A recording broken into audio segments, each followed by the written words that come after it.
আব্দুল্লাহ বিন যায়েদ বিন আব্দে রাব্বিহি সাহাবী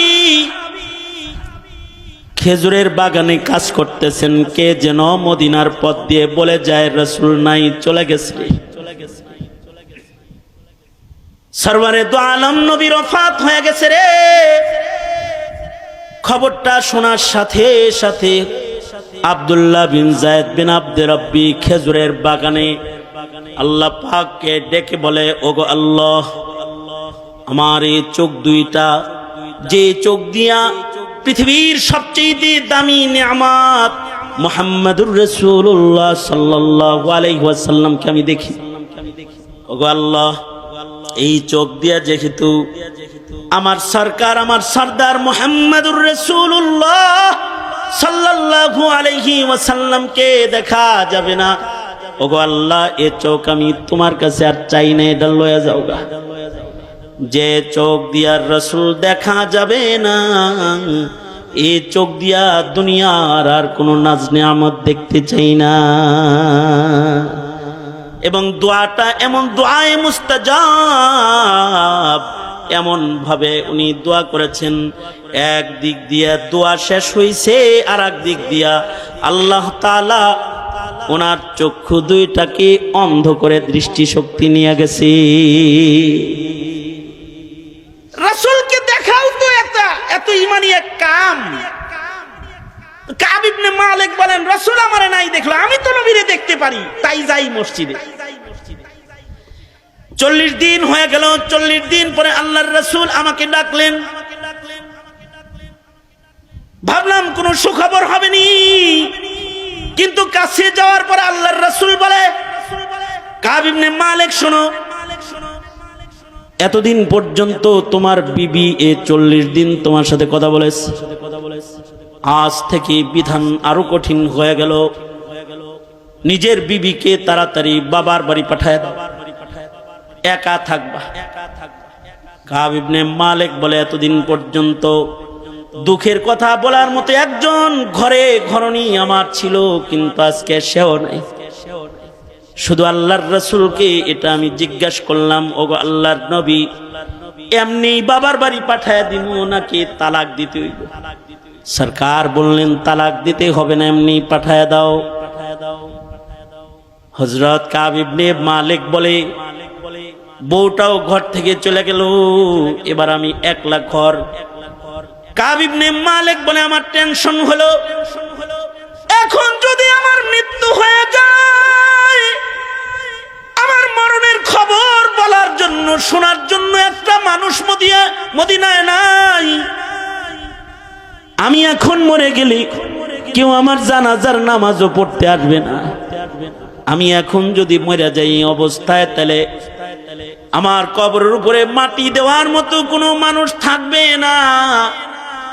কাব ইবনে মালিক বলেন, এর চেয়ে ভয়ঙ্কর বিষয় হলো, আমি না মইরা আমার এই বয়কাট হালতে যদি রাসূল মইরা যায়, আল্লাহর রাসূল যদি ইন্তেকাল করে, তাহলে ওহীর দরজা বন্ধ হয়ে যাবে।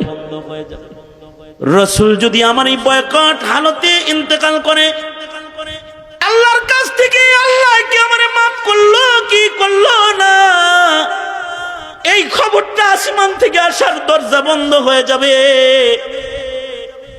শুধুই মাত্র আমার হায়াত না, কিয়ামত পর্যন্ত বরজখের ভেতরেও কেউ আমার সাথে কথা বলবে না।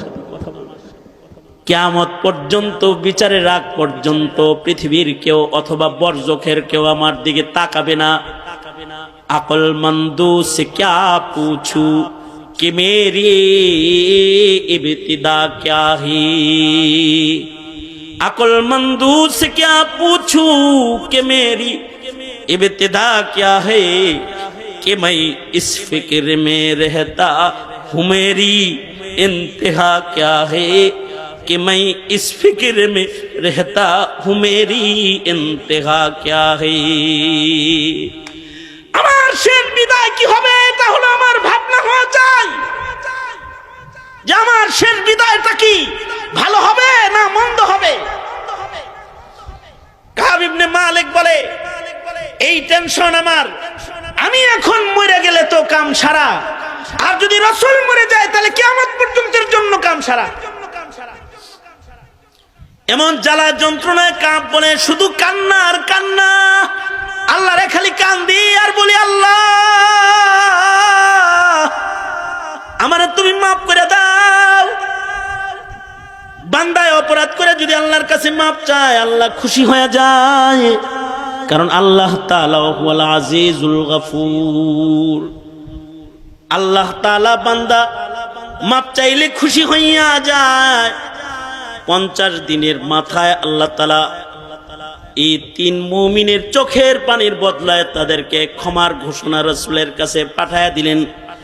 50 দিনের মাথায় ফজরের নামাজের সময় আল্লাহর রাসূল এদেরকে ডেকে বললেন, আয় আসো আসো, আয়াত নাজিল হয়েছে, ওয়ালা সালাসাতিল্লাযিনা খুল্লিফু, তোমরা 3 জন যারা আছো, যাদের জন্য বয়কট হানত ছিল, তোমাদের জন্য ক্ষমার আয়াত নাজিল হয়ে গেছে, চলে আসো আসো, তোমরা ক্ষমার সুসংবাদ নাও। যাও যাও, মসজিদে যারা আছো তারা ক্ষমার সংবাদটা তাদের পৌঁছায় দাও। সাহাবী বলে, আমি দৌড় দিলাম, কাব ইবনে মালিকের ঘরে দৌড়ায় গেলাম তাকে খবর দেওয়ার জন্য, কাব রে আল্লাহ তাআলা তোদের মাফ করে দিছে। সাহাবী বলে, খবরটা নিয়ে যাওয়ার সাথে সাথে কাব ইবনে মালিকের গায়ের জামা খুইলা আমার গায়ে ও পড়ায় দিছে। এ সুসংবাদ লইছ, এই যে নাও তুমি হাদিয়া দিলাম তোমাকে, কারণ আমার আজকের দিনের চাইতে বড় সুসংবাদ আমার আর নাই।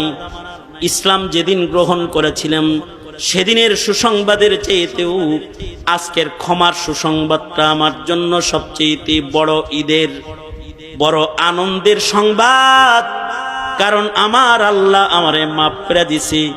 এই সংবাদের চাইতে বড় সংবাদ আমার জন্য আর নাই।